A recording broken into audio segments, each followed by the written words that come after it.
Hey welcome to online tutorial station. গতকালকে কিন্তু SSC result publish হয়েছে।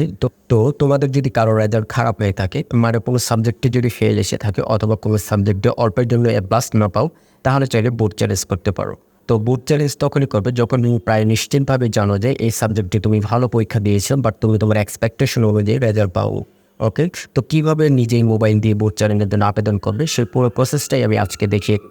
তো আপনারা যারা আমার ফেসবুক পেজে ভিডিওটি দেখছেন তারা পেজটিকে ফলো করে দিন, আর যারা ইউটিউব চ্যানেলে দেখছেন চ্যানেলটি সাবস্ক্রাইব করে রাখুন পরবর্তীতে এরকম আরও টেক টিউটোরিয়াল ভিডিও পাওয়ার জন্য।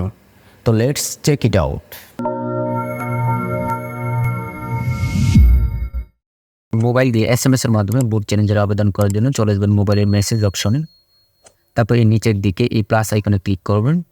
তারপর এখানে লিখবেন SSC, তারপর স্পেস, তারপর বোর্ডের নামের প্রথম 3 অক্ষর। আপনার বোর্ড যদি ঢাকা হয় তাহলে DHA, আর আপনার বোর্ড যদি ময়মনসিংহ হয় তাহলে MYM, আর আপনার বোর্ড যদি টেকনিক্যাল হয়ে থাকে তাহলে TEC, আর যদি মাদ্রাসা হয় তাহলে MAD। তো এখানে আমি আমার বোর্ডের নামের প্রথম 3 অক্ষর দিয়ে দিলাম, তারপর স্পেস, তারপর রোল নাম্বার। ওকে, আমি দিয়ে দিচ্ছি, তারপর আবার স্পেস, তারপর এখানে আপনি আপনার সাবজেক্ট কোডটা লিখে দেবেন, মানে যে বিষয়ে আপনি বোর্ড চ্যালেঞ্জ করতে চান, মানে যে বিষয়ে আপনার রেজাল্ট খারাপ আসছে। তো আমি যেহেতু ফিজিক্স ফার্স্ট পেপারে চ্যালেঞ্জ করব, তো আমি এখানে ফিজিক্স ফার্স্ট পেপারে সাবজেক্ট কোডটা দিয়ে দিচ্ছি 174। আপনি যে বিষয়ে চ্যালেঞ্জ করবেন আপনি সেই সাবজেক্টের কোডটা এখানে বসিয়ে দেবেন। তো আপনি যদি একাধিক বিষয় চ্যালেঞ্জ করতে চান তাহলে সেই সাবজেক্টের কোডটা এখানে দিয়ে দেবেন। তো যদি আপনি সেকেন্ড পেপার ফিজিক্স সেকেন্ড পেপারও চ্যালেঞ্জ করতে চান তাহলে ফিজিক্স সেকেন্ড পেপারের কোডটা এখানে দিয়ে দেবেন, শুধু এখানে কমা দিবেন, কমা দিয়ে তারপর সেই সাবজেক্ট কোডটা দিয়ে দেবেন। ওকে, তো আপনারা দেখতে পাচ্ছেন এখানে আমি ফিজিক্স ফার্স্ট পেপারের কোড 174, তারপর কমা দিয়ে ফিজিক্স সেকেন্ড পেপার 175-এর কোডটিও দিয়ে দিয়েছি। তার মানে আমি একসাথে দুইটা বিষয়ে চ্যালেঞ্জ করতেছি। ওকে, আমাদের এখানে লেখা শেষ। তারপর এই এসএমএসটা পাঠিয়ে দিতে হবে 16222 এই নাম্বারটিতে।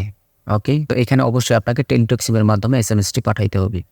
ওকে, তো আমি দিয়ে দিচ্ছি সেন্ড। তো আমি তোমাদের এটা ডেমো হিসেবে দেখাচ্ছি। আমার মেসেজটা তো সেন্টারে, মানে আমার সিমে টাকা নেই। ওকে, তো এই এসএমএসটা যখন তোরা পাঠাবে তোমাদের সিমে কিন্তু অবশ্যই 150 টাকা তো রাখতে হবে। ওকে, তো এই এসএমএসটা পাঠানোর পর তোমাদেরকে ফিরতি যে এরকম একটা এসএমএস দিবে, তুমি যার জন্য বোর্ড চ্যালেঞ্জ করবে তার নাম দেখতে পারবে, এই যে জাকি আক্তার, টাকা 125, মানে একটা সাবজেক্টের জন্য 125 টাকা কেটে নেবে। তারপর এখানে দেখতে পাবে এখানে একটা পিন নাম্বার দিয়ে দেয়। তো এই পিন নাম্বার দিয়ে আরেকটা এসএমএস পাঠাতে হবে, যেখানে লিখেই দিয়েছে RSCES, তারপর পিন নাম্বার, তারপর কন্ট্যাক্ট নাম্বার মানে মোবাইল নাম্বারটা দিয়ে কনফার্মেশনের জন্য আবার আরেকটা এসএমএস পাঠাতে হবে। তো সেকেন্ড এসএমএসটা কীভাবে পাঠাবে সেটাই দেখিয়ে দিচ্ছি।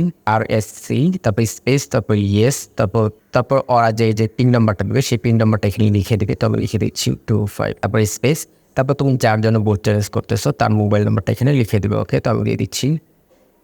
তারপর এই এসএমএসটা আবার সেই একই নাম্বারে এখানে আবার পাঠিয়ে দেবে। ওকে, তো এই সেকেন্ড এসএমএসটা পাঠানোর পর সেখান থেকে আরেকটা কনফার্মেশন মেসেজ পাবে যে জাকি আক্তার, বোর্ড এত, তারপর সাবজেক্ট কোড দেখতে পারবে।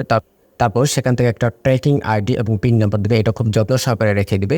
পরবর্তী যখন এই বোর্ড চ্যালেঞ্জের রেজাল্ট প্রকাশ করবে তখন এই ট্র্যাকিং আইডি এবং পাসওয়ার্ড দিয়ে তুমি তোমার রেজাল্ট দেখতে পারবেন যে চেঞ্জ হয়েছে কিনা। তো আজকের ভিডিওটি কেমন লাগলো অবশ্যই কমেন্ট করে জানাবেন, আর কোনো কিছু না বুঝলে কমেন্ট বক্স দেওয়া আছে, কমেন্ট করবেন, আমি সাথে সাথে রিপ্লাই দেওয়ার চেষ্টা করবো। তো থ্যাংক ইউ।